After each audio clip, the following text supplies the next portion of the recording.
What's up, everybody? How are you guys doing? All you icebergs out there. Before I start today's episode, I just want to thank everybody for stopping in and actually watching the videos. It means a lot to me. It's not easy. It's not easy every day trying to figure out what to talk about. Try to figure out, what kind of message can I send across, or even does it even need to be a message that needs to be sent across?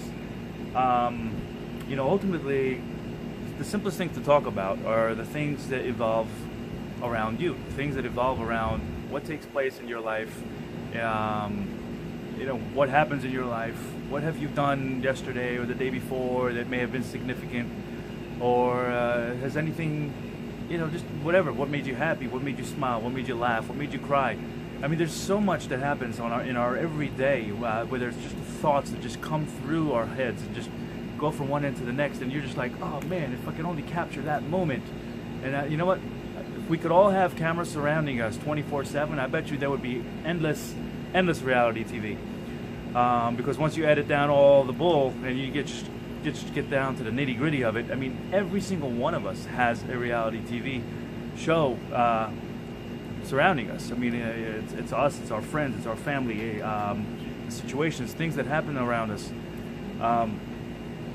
There's just so much that happens. Like even yesterday, we were out at the bar, me and my brother and my sister, and we were just sitting there talking. But before that, there was a situation that transpired. We just had Hurricane Irma pass by here not that long ago, and then story of Hurricane Maria crashing through Puerto Rico. And my mother, she's a little bit older, but she's even though she's a little bit older, she started getting all she's getting real antsy about it. She's like, oh my God, no hurricane. So we keep messing with her, and we have all these holidays that are coming around, and she wants to get ready. I don't know if you're Jewish or not, but in the Jewish religion, we have Rosh Hashanah, then you have Yom Kippur, and right after that there's Sukkot, and it's a mitzvah to put up your oil. It's like or sukkah. It's like a tent. It's a mitzvah to put it up. For those who don't know what a mitzvah is like a good deed. It's a mitzvah to put up right after Yom Kippur when your sins have been atoned. To put up the sukkah right outside. It's in, so on and so forth in preparation for Sukkot. So she keeps going, and we're like, I don't care what you guys say, but right after Yom Kippur, I want my sukkah up. I told her, but Mom, we can't. There's another hurricane brewing It's brewing in the Atlantic. I mean, I'm not going to put up the sukkah and then have to take it down and brew it down. And, because it involves like putting screws together and all that kind of stuff. And she's like, no, don't tell me another hurricane's coming. I don't want to hear it. What hurricane? No hurricane. So she's like, well, yeah, look. So I tell my sister. So my sister starts to look on her phone. She's looking for a storm that's brewing on the Atlantic or something, and my mom is right up on her. She's literally standing right on her back, like, show me. And my sister's looking at me. I can't find a freaking storm. I can't find one storm that's brewing in the Atlantic or brewing anywhere. And we just all died laughing about it. And then we brought it back up again at the bar. It's all this kind of stuff. When you think about it, yeah, they're good stories to tell if you know how to tell a story. But either way, it's a story that you're telling somebody. So you can simply just relay the message. Different people relate to different things in different ways. So every day something happens, and it's just a question of whether you remember it or jot it down, or whether it's worthy enough or whether you feel it's worthy enough. But what I'm trying to say is, it's not a question of whether you feel it's worthy enough, but if you remember it and it's something that you can share with somebody, for somebody else, it may be content worth listening to, or content worth paying attention to. That wasn't even like my intention of doing this today. I wasn't even going to talk about that experience. I was going to talk about something more along the line of pursuing what makes you happy. Now, why was I going to say pursuing what makes you happy? I was going to say that just, quite frankly, like, my dad is very much against tattoos. As I'm pretty sure a lot of parents out there who are very much against tattoos. My brother, on the other hand, he's all tatted up. He never really cared. He was always in pursuit of what he wants over everything and anything.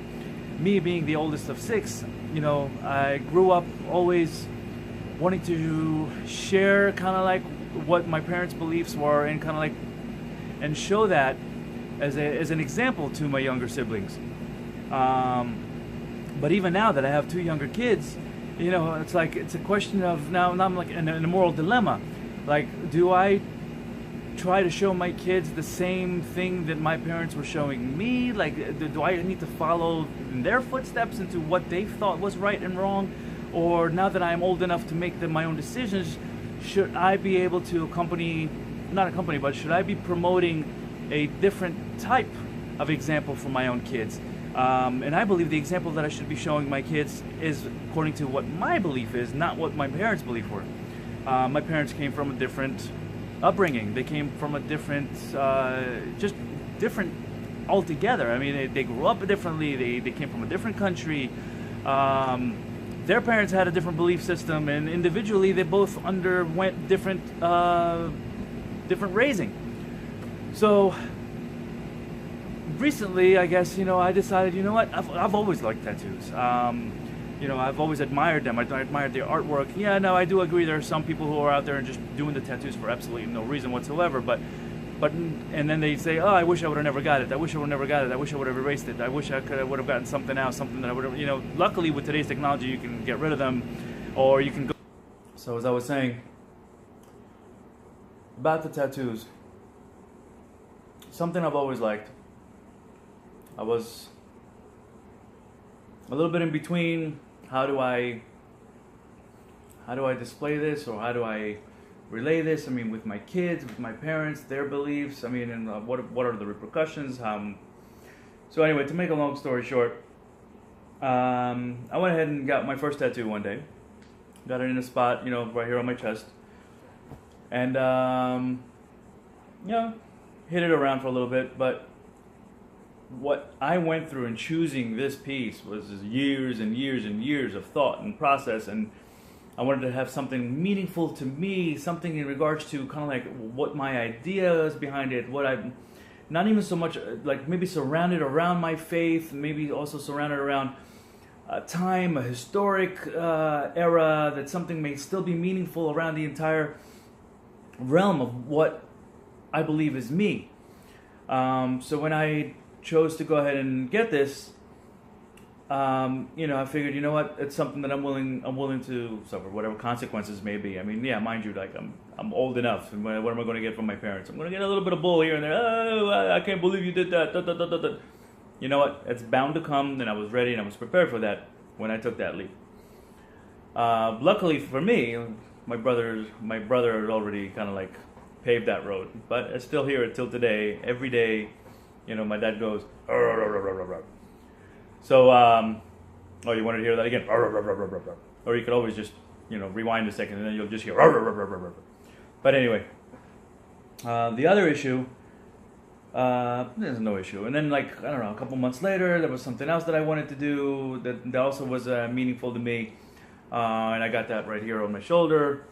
And I still have a few others that are in mind that I want to go ahead and get done. And I will, it's just a matter of time. And then the last one I got is right here on the back of my arm. So there's, so the question is pursuit of happiness. I mean, that's kind of like what I wanted to originally talk about. Even though I just completely went from one thing to the next. So pursuit of happiness. Do what you got to do to make yourself happy, because in the end and in the long run, it's all about you. It's all about you. It's all about you. It's all about you. It's not about your neighbor. It's not about your mom. It's not about your dad. You can care for them. You can love them unconditionally no matter what. But what you do for yourself is impactful. What you do for yourself, that next step, where you're going to go, who you're going to talk to, how are you going to talk to that person, or how are you going to what's the word I was looking for? How are you going to show yourself? I mean, display yourself or engage. That's all you. Nobody can do that. You want to have long hair, you want to have short hair. You girls who go through that every single morning. Am I going to put my hair up? Is it going to be a ponytail? Am I going to wear it down? Am I going to iron it?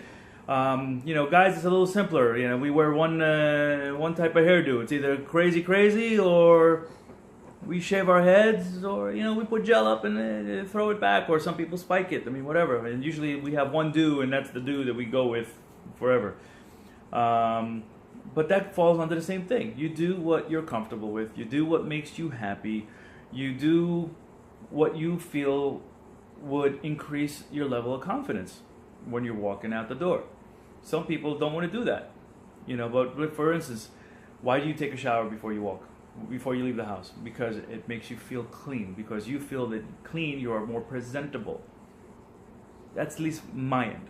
That's why I like to, when I leave the house, I like to leave the house clean. I like to feel presentable. I like to feel confident that, I'm not going to go like, oh, shoot, did I stink? Oh, crap, I didn't take a freaking shower for the last 2 days. I probably smell like, I don't know what. So, the bottom line is, I use tattoos as an example, but just do what makes you happy.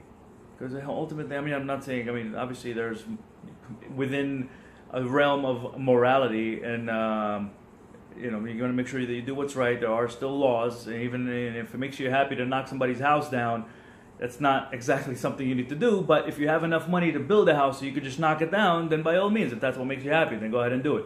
Build a house, spend the money it takes time to it, and then get a bulldozer and knock it down. And somebody's going to ask you, why did you just do that? And you're like, oh, you know what? Because it's my house, and I feel like doing it. And you know what? I'm building this one next door, and I'm going to knock that one down too because I got enough money to do so, and that's what makes me happy. So, again, different things make different people happy. What makes me happy is seeing a smile on my kid's face. What makes me happy is getting a few tattoos and maybe getting a few more. What makes me happy is riding my motorcycle. What makes me happy is when the weather is superbly amazing. I like it when it's in the 70s, maybe even low 80s, but partly cloudy. There's no sun blaring at you, so you're not like killing yourself. I like having friends around. I like having conversations.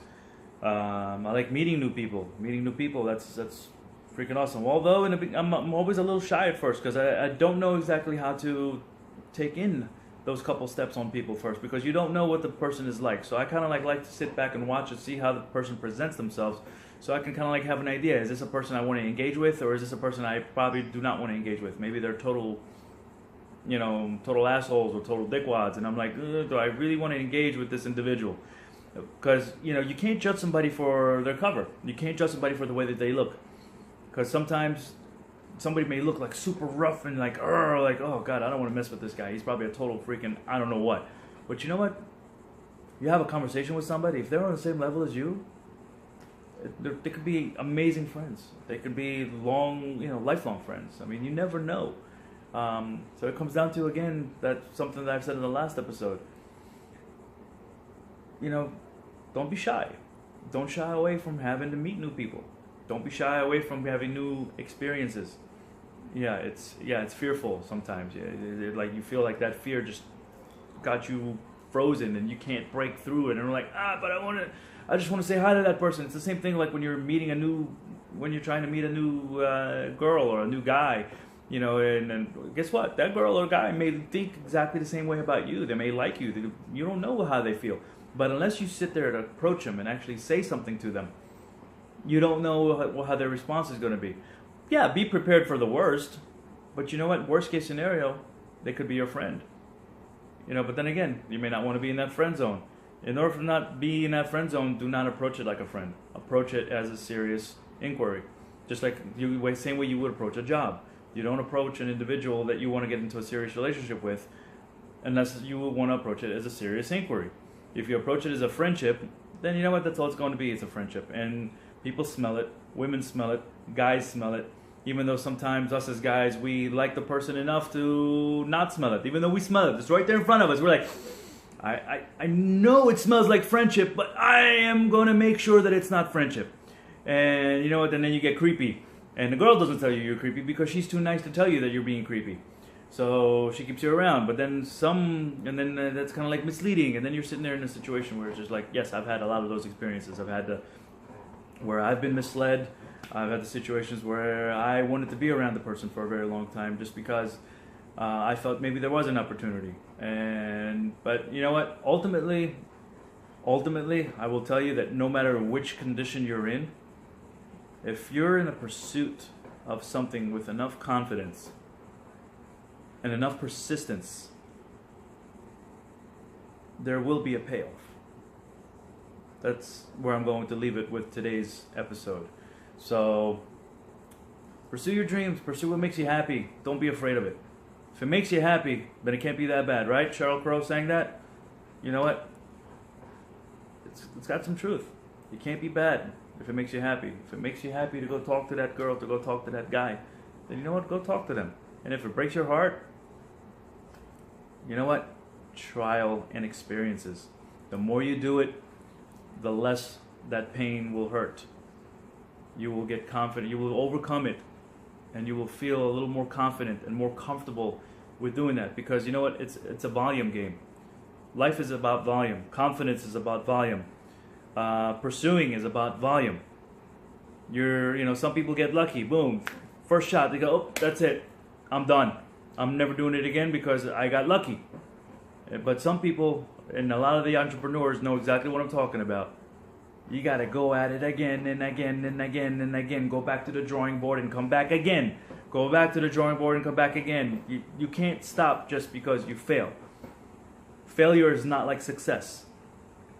You can get lucky with success and just continue on that roll forever. But you can't get luck.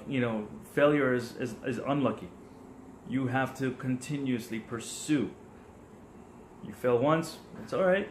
Try again. You fail twice, it's all right. Try again. You fail 3 times, all right. Try again. But learn from your mistakes. Go back and see, why did you fail at point A? Why did you fail at point B? Why did you fail at point C? Just repeating the same thing is just plain stupid. Sometimes it's timing. Unfortunately, sometimes it is timing. But with timing also comes adaptation. So you have to adapt whatever it was that you got wrong in the last timing and figure out why was it timing and figure out how to knock it off on the right timing on the next place. Is it something you got to wait for? Is it something you got to see that's trending? Anyway, I'm going off into whole different things here. So today's episode was about pursuing your happiness in better achievement of your goals. So, having said that, I just want to thank everybody for watching. Again, I'm not saying that I'm right. I'm not saying that I'm wrong. I'm just saying that's what works for me. And that is how I feel about it. Everybody out there in the world will try things their own way. They will all have different opportunities in your own ways. So, do what you got to do. But bottom line is, do it. If it makes you happy, do it.